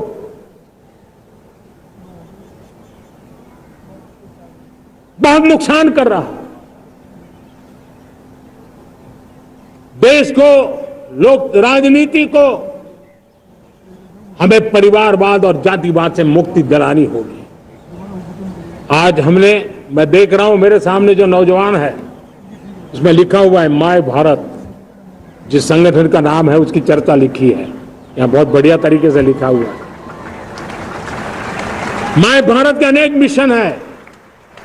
एक मिशन ये भी है कि हम जल्द से जल्द देश में राजनीतिक जीवन में जनप्रतिनिधि के रूप में 1 लाख ऐसे नौजवानों को आगे लाना चाहते हैं। शुरुआत में 1 लाख नौजवानों को आगे लाना चाहते हैं, जिनके परिवार में किसी का भी कोई राजनीतिक बैकग्राउंड न हो, जिसके माता पिता भाई बहन चाचा मामा मामी कभी भी राजनीति में नहीं रहे, किसी भी पीढ़ी में नहीं रहे, ऐसे होनहार नौजवानों को फ्रेश ब्लड 1 लाख, चाहे वो पंचायत में आए, चाहे नगर पालिका में आए, चाहे जिला परिषदों में आए, चाहे विधानसभा में आए, लोकसभा में आए, 1 लाख नए नौजवान, कोई भी प्रकार का पूर्व का राजनीतिक इतिहास उनके परिवार का ना हो, ऐसे फ्रेश लोग राजनीति में आए ताकि जातिवाद से मुक्ति मिले, परिवारवाद से मुक्ति मिले, लोकतंत्र को समृद्धि मिले। और जरूरी नहीं है कि एक दल में जाए, उनको जो पसंद हो उस दल में जाए, उस दल में जाकर के वो जनप्रतिनिधि बन करके आगे आए। देश तय करके चले कि आने वाले दिनों में 1 लाख ऐसे नौजवान जो परिवार राजनीति से दूर दूर का संबंध नहीं है, ऐसे फ्रेश ब्लड आएंगे तो सोच भी नहीं आएगी, सामर्थ्य भी नहीं आएगा, लोकतंत्र समृद्ध होगा। और इसलिए हमें इस दिशा में आगे होना है। और मैं चाहूंगा कि देश ने बार बार चुनाव इस देश की प्रगति में रुकावट बन रहे हैं, गतिरोध पैदा कर रहे हैं। आज कोई भी योजना को चुनाव के साथ जोड़ देना आसान हो गया है, क्योंकि हर 3 महीने 6 महीने कहीं न कहीं चुनाव चल रहा है। कोई भी योजना जाहिर करोगे आप तो मीडिया में देखेंगे, चुनाव आया तो फलाना हो गया, चुनाव आया तो फलाना हो गया। हर काम को चुनाव के रंग से रंग दिया गया है। और इसलिए देश में व्यापक चर्चा हुई है, सभी राजनीतिक दलों ने अपने विचार रखे हैं। एक कमेटी ने बहुत बढ़िया अपना रिपोर्ट तैयार किया है। 1 नेशन 1 इलेक्शन के लिए देश को आगे आना होगा। मैं लाल किले से तिरंगे की साक्षी में देश के राजनीतिक दलों से आग्रह करता हूं, देश के संविधान को समझने वाले लोगों से आग्रह करता हूं कि भारत की प्रगति के लिए, भारत के संसाधनों का सर्वाधिक उपयोग जन सामान्य के लिए हो, इसके लिए 1 नेशन 1 इलेक्शन के सपने को साकार करने के लिए हमें आगे आना चाहिए। मेरे प्यारे देशवासियों, भारत का स्वर्णिम कालखंड है। 2047 विकसित भारत, ये हमारी प्रतीक्षा कर रहा है। बाधाएं, रुकावटें, चुनौतियां, उसको परास्त करके एक दृढ़ संकल्प के साथ ये देश चलने के लिए प्रतिबद्ध है। और साथियों, मैं साफ देख रहा हूं, मेरे विचारों में कोई झिझक नहीं है। मेरे सपनों के सामने कोई पर्दा नहीं है। मैं साफ साफ देख सकता हूं कि यह देश 140 करोड़ देशवासियों के परिश्रम से, हमारे पूर्वजों का खून हमारी रगों में है। अगर वो 40 करोड़ लोग आजादी के सपनों को पूर्ण कर सकते हैं तो 140 करोड़ देशवासी समृद्ध भारत के सपने को साकार कर सकते हैं। 140 करोड़ देशवासी विकसित भारत के सपने को साकार कर सकते हैं। और मैंने पहले भी कहा था कि मेरे तीसरे टर्म में देश तीसरी इकोनॉमी तो बनेगा ही, लेकिन मैं 3 गुना काम करूंगा, 3 गुना तेज गति से काम करूंगा, 3 गुना व्यापकता से काम करूंगा, ताकि देश के लिए जो सपने हैं वो बहुत निकट में पूरे हो। मेरा हर पल देश के लिए है, मेरा हर क्षण देश के लिए है, मेरा कण कण सिर्फ और सिर्फ मां भारती के लिए है। और इसलिए 24/7 और 2047 इस प्रतिबद्धता के साथ आइए, मैं देशवासियों का आह्वान करता हूं। हमारे पूर्वजों ने जो सपने देखे थे, उन सपनों को हम संकल्प बनाए, अपने सपनों को जोड़े, अपने पुरुषार्थ को जोड़े, और 21वीं सदी जो भारत की सदी है, उस सदी में स्वर्णिम भारत बना के रहें, उसी सदी में हम विकसित भारत बना के रहें और उन सपनों को पूरा करते हुए आगे बढ़े। और स्वतंत्र भारत 75 साल की यात्रा के बाद एक नए मुकाम पर बढ़ रहा है, तब हम कोई कोर कसर न छोड़े। और मैं आपको विश्वास दिलाता हूं, आपने मुझे जो दायित्व दिया है, मैं कोई कोर कसर नहीं छोड़ूंगा। मैं मेहनत में कभी पीछे नहीं रहूंगा, मैं साहस में कभी कतराता नहीं हूं, मैं चुनौतियों से कभी टकराते से डरता नहीं हूं। क्यों? क्योंकि मैं आपके लिए जीता हूं, मैं आपके भविष्य के लिए जीता हूं, मैं आप भारत माता के उज्जवल भविष्य के लिए जी रहा हूं। और उस सपनों को पूरा करने के लिए आज राष्ट्र ध्वज के छाया में, तिरंगे की छाया में दृढ़ संकल्प के साथ हम आगे बढ़े। इसी के साथ मेरे साथ बोलिए, भारत माता की, भारत माता की, भारत माता की, वंदे वंदे वंदे वंदे। जय हिंद, जय हिंद, जय हिंद।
बहुत बहुत